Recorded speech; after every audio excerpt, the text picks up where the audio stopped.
Je sais comme que vous vous en foutez, mais je rêve d'avoir un décor. Genre, plus capable de voir ma table, les affaires en arrière. Parce que dans le fond, j'ai une pièce réservée pour mes vidéos, mais elle est encore trop vide pour que je puisse filmer sans qu'il y ait de déco. Ma maison est quand même grosse. Je pense que c'est à cause de ça qu'il y a de l'écho partout.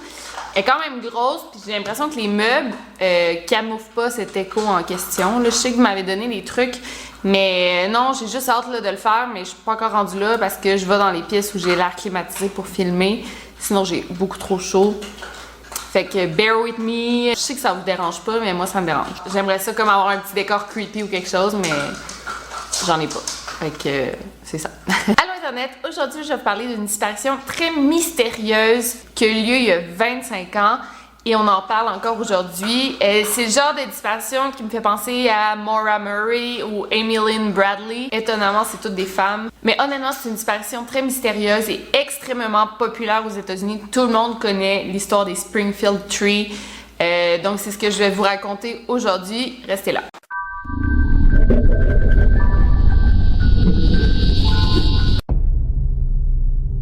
Donc, nous sommes le 6 juin 1992 dans la ville de Springfield, aux États-Unis. C'est dans l'État du Missouri. Je le prononce vraiment à la française, là, mais on dirait que je suis pas capable de le dire autrement. C'est là que tout a commencé.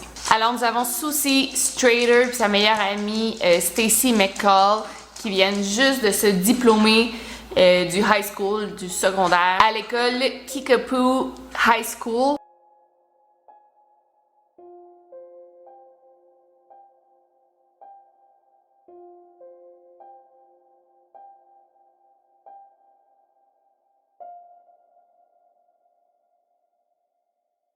Susie, elle avait 19 ans et Stacy en avait 18. Les deux filles étaient super belles, très populaires à l'école. Susie avait les cheveux teints, blond platine et Stacy les avait plutôt bruns. Les deux filles étaient tout petites et très minces. C'était vraiment deux belles jeunes femmes. Donc c'est le soir de la graduation et les filles célèbrent en grand. Ils vont dans plusieurs fêtes différentes avec toutes leurs amies pour vraiment voir tout le monde le soir de leur graduation. C'est vers 2h du matin que les filles ont quitté le dernier party pour aller dormir à la maison. Les filles avaient prévu aller dormir chez leur amie Janelle Kirby, finir la soirée là tout ensemble. Mais quand ils sont arrivés chez Janelle, tous ses cousins étaient là pour dormir parce qu'ils étaient venus la visiter justement pour la graduation. Donc il n'y avait pas de place pour Stacy et Susie. Donc les filles ont décidé d'aller coucher chez la mère de Susie, Cheryl Levitt. Les deux filles ont pris chacune leur voiture pour se rendre chez Cheryl, donc deux voitures différentes.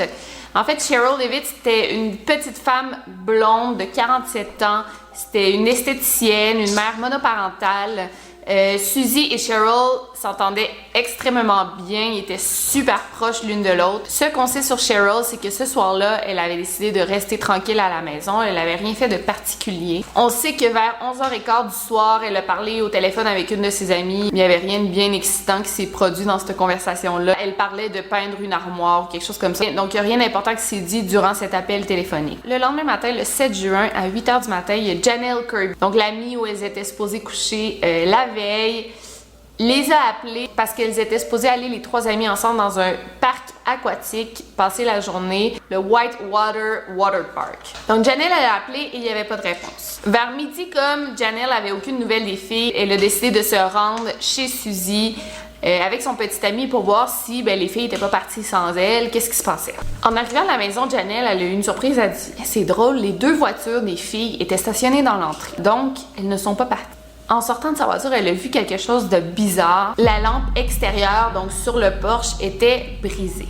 Et la porte d'entrée était débarrée. Lorsque Janelle et son petit ami ont vu le verre brisé sur le porche, ils ont comme pris un balai, je pense qu'il était là dehors, et ils ont commencé comme à enlever le verre en pensant aider la mère de Susie. Mais en fait, en faisant ça, ils ont vraiment nui à la scène de crime. Mais bon, ils ne pouvaient pas savoir.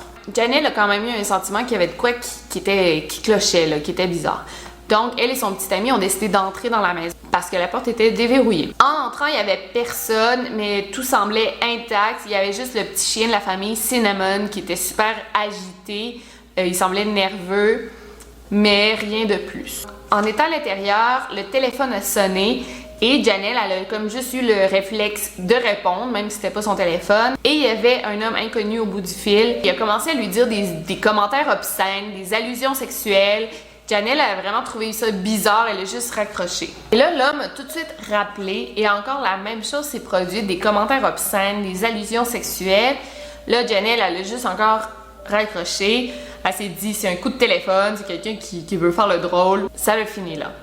Juste pour vous dire d'ailleurs, cet homme a été retrouvé, c'est un homme âgé, seul, qui aimait faire des coups de téléphone, justement. On l'a même arrêté d'ailleurs, puis il faisait ça, là, il aimait faire des coups de téléphone partout à Springfield, et il n'y a rien à voir avec les 3 femmes. C'est juste comme vraiment une drôle de coïncidence, vous trouvez pas? Un peu plus tard dans la journée, vers 17h, la mère de Stacy, qui avait aucune nouvelle de sa fille, tu sais, sa fille, elle a 19 ans, là, t'as aucune nouvelle pendant plus de 24 heures, c'est quand même inquiétant. This is Janice McCall, trying to reach Stacy. Please call me at home. Bye. Fait qu'elle s'est aussi rendue chez Cheryl pour voir pourquoi sa fille l'appelait pas. Elle a aussi vu que la porte était déverrouillée, donc elle est entrée chez Cheryl. Ce qui est quand même bizarre, hein, ils doivent se connaître depuis longtemps, mais tout le monde entre dans la maison comme ça. En tout cas, moi, je suis pas habituée à ça. Mais bon. Elle n'a rien vu d'anormal dans la maison, mais elle a juste vu les vêtements de sa fille tout bien pliés sur une table. Elle a vu comme tous les vêtements de sa fille, sauf un t-shirt, le t-shirt de Stacy, plus ses sous-vêtements, ce qui est quand même étrange. La télévision était allumée et ce qu'elle a remarqué aussi, c'est que les 3 sacs à main des filles, donc celui de Cheryl, de Stacy et de Susie, étaient à l'extérieur de la chambre de Susie et étaient comme tous alignés un à côté de l'autre. Il n'y a rien d'anormal à ça, c'est juste un peu bizarre. I noticed that the TV was all fuzzy.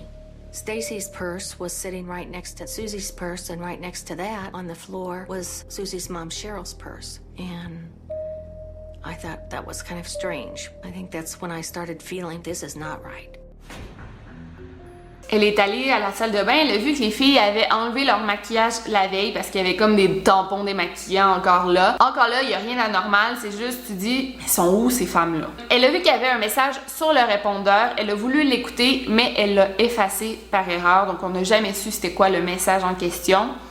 Est-ce que c'était important dans l'enquête? On sait pas. 16 heures après la disparition des 3 femmes sans avoir aucune nouvelle d'elles, les parents de Stacy ont décidé de reporter la disparition de leur fille Stacy ainsi que Susie et Cheryl. Les policiers se sont rendus sur place et ont remarqué qu'effectivement, il n'y avait pas aucun signe de violence ou que quelqu'un s'était débattu, sauf la fameuse lampe en verre qui était brisée sur le porche. C'est tout. On a noté que le lit de Cheryl avait été défait, donc elle s'est probablement couchée dans son lit avant de disparaître. Et on a vu que tous les effets importants des 3 femmes avaient été laissés derrière eux. Des cigarettes, des clés, porte-monnaie, sacs, tout ce dont elles avaient besoin était laissé derrière elles, dont le chien également. Alors c'est pas bon signe, là, on pense à une disparition inquiétante. Et ça a été quand même difficile d'enquêter la maison parce que tous les proches des 3 femmes sont allés entre-temps à la maison comme parce qu'ils étaient super inquiets. Vu qu'il n'y avait pas de nouvelles pendant presque 20 heures, ben avant l'arrivée des policiers, ils étaient allés voir qu'est-ce qui se passait. Il y a Janelle, la mère de Stacy, peut-être d'autres proches. Et en entrant sur les lieux, ils ont probablement contaminé la scène de crime, donc ça limite pas mal les indices qu'on peut y trouver. Évidemment, une enquête a été ouverte assez vite. On a demandé à la mère de Stacy de fournir les informations dentaires. J'étais pas sûre comment dire de dental records. Je pense qu'on a tout ça dans le système de notre pays, là. Donc c'est ça, les informations dentaires. On a eu un premier suspect qui est le fils de Cheryl, le frère de Susie, qui s'appelle Bart Streeter. C'était un homme de 27 ans qui avait des problèmes d'alcool. Il s'était disputé récemment avec Cheryl, justement à propos de ses problèmes d'alcool. Mais Bart a un alibi très très solide, donc s'est fait mettre de côté assez rapidement durant l'enquête. Parce qu'en fait, le soir de la disparition des femmes, il était endormi sur son sofa. Il y a sa petite amie et son colocataire qui ont confirmé les faits. Et il a aussi réussi le test du polygraphe. Et en fait, il s'était disputé il y a comme plusieurs mois. Donc, il n'y avait pas vraiment de raison de tuer sa mère et sa sœur. Là, il les aimait malgré tout. Cheryl is a mother of 2. Bart Streeter, her eldest, is 9 years older than Susie. She was my baby sister, and I loved her. She just was sunshine. There was nothing I was not willing to tell them, and there was nothing that I didn't tell them. He was cooperative, and he did talk to the police and did cooperate with interviews and showed a strong interest in the case from the beginning. Bart Streeter passes a polygraph and is cleared as a suspect. he says he continues to be tormented by the disappearance of his mother and sister. Pendant ce temps-là, l'affaire devient de plus en plus connue du public, dans les médias et tout. Les enquêteurs ont reçu plus de 5000 appels pour donner quelconque piste, mais il n'y a aucune piste qui a réussi à retrouver les femmes.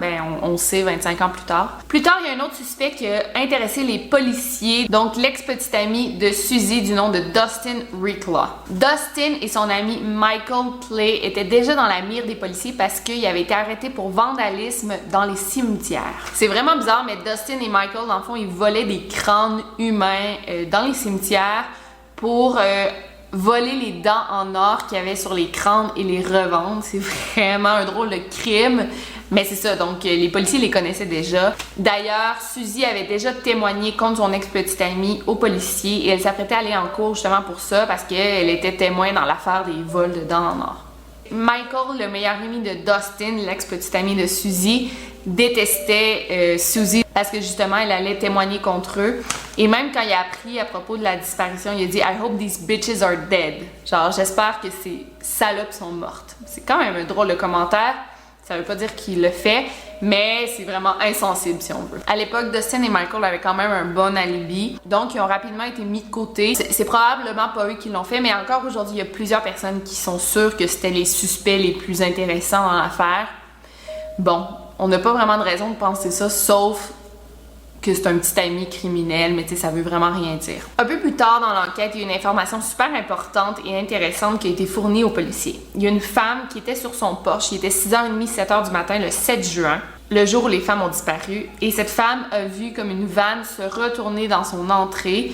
Et je pense que c'est une rue pas tellement passante, donc c'est assez bizarre de voir quelqu'un retourner dans ton entrée, justement s'il n'y a pas grand monde dans cette rue en question. Et la femme est persuadée que c'était Suzy qui conduisait la voiture. Elle a même dit que la personne qui conduisait avait l'air d'avoir pleuré. Et Suzy, elle s'est comme retournée dans son entrée et elle a entendu la voix d'un homme qui disait genre « Ne fais rien de stupide, recule et sors-nous d'ici ». C'est vraiment louche.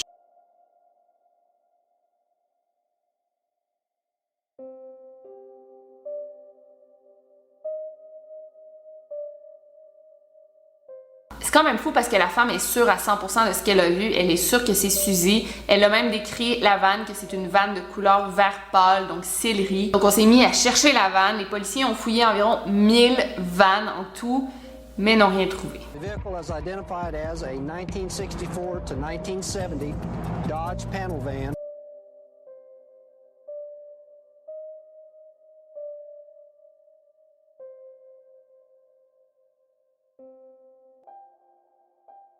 Il y a un autre homme qui a appelé les policiers et il dit que selon lui, il y a un autre homme qui pourrait être un intéressant suspect. En fait, il racontait que sa femme, Sharon Sellers, avait été tuée par un homme du nom de Robert Craig Cox. Ça s'était passé dans les années 70, donc il n'y avait pas à cette époque de preuves ADN. Il ne pouvait pas exactement savoir c'était qui l'assassin de sa sœur. Mais ce fameux Robert en question n'avait pas été arrêté pour ce meurtre dont l'homme est persuadé que c'est lui qui a fait.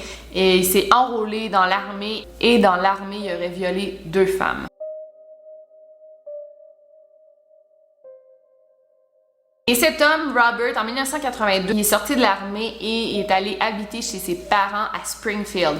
Donc l'homme dont sa sœur a été tuée, il est persuadé que c'est lui qui a enlevé les 3 femmes. Et en fouillant dans son passé, on a remarqué que cet homme, Robert, avait déjà travaillé comme mécanicien dans un garage où le père de Stacy travaillait. Donc, il avait probablement été mis en contact avec la jeune Stacy. Peut-être qu'elle l'avait attiré ou quoi que ce soit. Mais il y a un lien là qui se fait. Mais malheureusement, les policiers n'ont pas pu s'acharner trop sur lui parce que sa petite amie avait donné son alibi. Elle avait dit que le matin du 7 juin, c'est impossible qu'il ait enlevé les filles parce qu'en fait, il était avec sa femme et son fils à l'église. En 1995, Robert Cox a été arrêté pour vol à main armée et c'est à ce moment-là que les policiers ont re-rencontré sa petite amie de l'époque. Et là, son témoignage a changé. Elle dit que le matin du 7 juin, elle n'était pas du tout à l'église avec Robert. Elle sait pas où était Robert cette nuit-là, même qu'il lui a dit « Si la police te demande j'étais où, dis-lui qu'on était à l'église ensemble. » Elle a juste comme obéi aux ordres. Mais c'est vraiment louche que quelqu'un te demande de mentir aux policiers. Cox est maintenant en prison à vie pour une autre affaire. Les policiers sont persuadés qu'il y a à voir avec la disparition des 3 femmes de Springfield. Et lui, comme ça l'amuse, il joue avec les policiers, il dit « Ah oui, je vais vous dire sont où les 3 femmes si vous me sortez d'ici. » Mais dans le fond, Il donne jamais vraiment d'indices intéressants, si on veut. Mais en 1996, il a donné une interview et il a dit ça. I know that they're dead. I'll say that. I know that. That's not a theory. Yeah, but I know that I just know that they're dead. That's not my theory. I just know that. When pushed for details, Cox tells Graves he won't give specifics until his dear mother passes. She is 82. There's no doubt about that. Ça laisse des doutes, vous trouvez pas? En 1997, donc 5 ans après la disparition des 3 femmes, il y a Susie et Cheryl qui ont été déclarées officiellement mortes. Même si on n'a pas de cadavre, on les a juste comme légalement déclarées mortes. C'est vraiment triste, mais en même temps, c'est presque impossible qu'elles soient encore vivantes. Avec les mois qui passent, les années qui passent, il y en a plusieurs qui disent qu'ils pensent que les filles ont été enterrées en dessous d'un stationnement de l'hôpital de Cox Medical Plaza. C'est vraiment bizarre que ça soit appelé de Cox alors que le suspect numéro 1 s'appelle Robert Cox, mais ça n'a rien à voir. Mais en même temps, c'est pas rien de solide. C'est souvent des médiums qui appellent ou des voyants. Il n'y a rien de très tangible. Mais il y en a plusieurs qui ont cette vision-là. Et pourquoi c'est intéressant, c'est que le stationnement a été construit 1 an après la disparition des 3 femmes. Donc, ce qu'ils veulent faire, c'est d'appeler un ingénieur qui a une machine qui permet de regarder en dessous du béton et voir s'il y a une anomalie. Cette machine, elle coûte extrêmement cher et c'est pas très crédible. Dans le fond, ils voient une anomalie, mais ça peut être des tuyaux, ça peut être des pierres. On voit juste qu'il y a quelque chose à cet endroit-là. Mais il a quand même détecté avec cette machine 3 anomalies au même endroit. Kathy and Norland scan one corner of Cox Hospital's south parking garage. The resulting images reveal more than anyone expects. And when I got done marking out these perimeters and stood back, there's 3 anomalies, roughly about the same size. 2 are parallel and 1 was kind of perpendicular to the other 2. They were relatively shallow. Radar can't tell that there's a body down there, but this anomaly is very consistent with what we would see in a gravesite location. On a vu que 3 anomalies, mais on n'a rien qu'on peut faire parce que ça coûte extrêmement cher de détruire un stationnement comme ça. D'ailleurs, petite parenthèse, ils veulent utiliser la même machine dans le cas de Maura Murray parce que derrière une maison qui était sur la rue où elle a disparu, il y a comme un gros bloc de ciment sur le sol, vraiment random, là. Aucune raison que ce ciment-là soit installé. Et le béton a été coulé tout de suite après la disparition de Maura Murray, fait qu'il y en a plusieurs qui pensent qu'elle est enterrée là. Encore là, il n'y a aucune preuve, il y a juste la bizarreté de la chose qui les pousse à penser ça. Et il y a un GoFundMe pour ramasser des fonds justement pour amener cette machine qui va pouvoir voir s'il y a des anomalies en dessous du ciment. Je vais mettre le lien pour le GoFundMe. Si vous voulez aller donner $1 ou 2, là, ça peut aider la cause. Donc ça, c'est l'histoire de The Springfield Tree. Il n'y a pas d'autres preuves, pas d'autres indices que ce que je vous ai dit. Bien sûr, je suis allée lire sur Reddit et il y a quand même un commentaire qui m'a vraiment intéressée. C'est une théorie super intéressante. Je sais pas si les enquêteurs le savent déjà, je sais pas si ça a été fouillé, mais ça m'a intéressé de lire ça. Mais je sais pas s'ils savent parce que c'est pas une piste qui est vraiment mentionnée dans les médias ou au public. Peut-être que les enquêteurs le savent et ils veulent pas le dire parce que c'est une très bonne piste, ils vont peut-être finir par trouver les 3 femmes. Ou ils ont été avertis, ils ont déjà fouillé là-dedans puis c'est pas important. Mais je vais vous la dire quand même. Donc il y a un gars qui a écrit sur Reddit qui vient de Springfield, il connaît tout le monde du coin. Et bon, la mère du gars qui a écrit, elle fréquentait un homme qui avait une usine de production de plastique ou quelque chose comme ça. La mère et l'homme ont rompu quelques temps avant la disparition des 3 femmes et après, l'homme a été reconnu coupable pour meurtre d'une femme dans une station d'essence. Ok, fait que ça, c'est vraiment bizarre. Il aurait tué cette femme-là de la station d'essence en question et il l'aurait jetée dans un lac. Cet homme-là, il a comme un historique d'être violent et abusif envers les femmes. Et en plus de ça, la nuit que les 3 femmes ont disparu, l'homme s'est rendu comme à l'endroit d'incinération dans l'usine où il travaillait ou je sais pas s'il était propriétaire. Et les gars qui travaillaient là de nuit dans la place d'incinération, le gars est arrivé puis il a juste dit allez-vous-en, je vous donne la nuit de congé, je vais rester ici, partez. Donc il s'est ramassé seul dans l'endroit d'incinération. Il paraît que la cheminée a fonctionné toute la nuit. Donc c'est beaucoup de spéculation encore là. Peut-être que le gars de Reddit il a tout inventé, peut-être que ça a déjà été fouillé puis ce gars-là il a rien à voir, je le sais pas. Mais je trouvais ça juste vraiment intéressant. Puis je pense que c'est la piste la plus intéressante dans toute cette histoire-là. Donc c'est tout pour The Springfield Tree. C'est une histoire super intéressante malgré que ça fait aussi longtemps que c'est arrivé. J'espère vraiment qu'un jour on va retrouver les 3 femmes disparues parce que c'est difficile d'enlever 3 femmes en même temps. Mais ça me semble que c'est pas le travail d'une seule personne. Si oui, comment il le fait? Je pense qu'il a sûrement utilisé un fusil pour les amener à sa voiture. Et justement, donc 5 ans après la disparition des 3 femmes, il y a Susie et Cheryl qui ont été déclarées officiellement mortes. Même si on n'a pas de cadavre, on les a juste comme légalement déclarées mortes. C'est vraiment triste, mais en même temps, c'est presque impossible qu'elles soient encore vivantes. Avec les mois qui passent, les années qui passent, il y en a plusieurs qui disent qu'ils pensent que les filles ont été enterrées en dessous d'un stationnement de l'hôpital de Cox Medical Plaza. C'est vraiment bizarre que ça soit appelé The Cox alors que le suspect numéro 1 s'appelle Robert Cox, mais ça n'a rien à voir. Mais en même temps, c'est pas rien de solide. C'est souvent des médiums qui appellent ou des voyants. Il n'y a rien de très tangible. Mais il y en a plusieurs qui ont cette vision-là. Et pourquoi c'est intéressant, c'est que le stationnement a été construit 1 an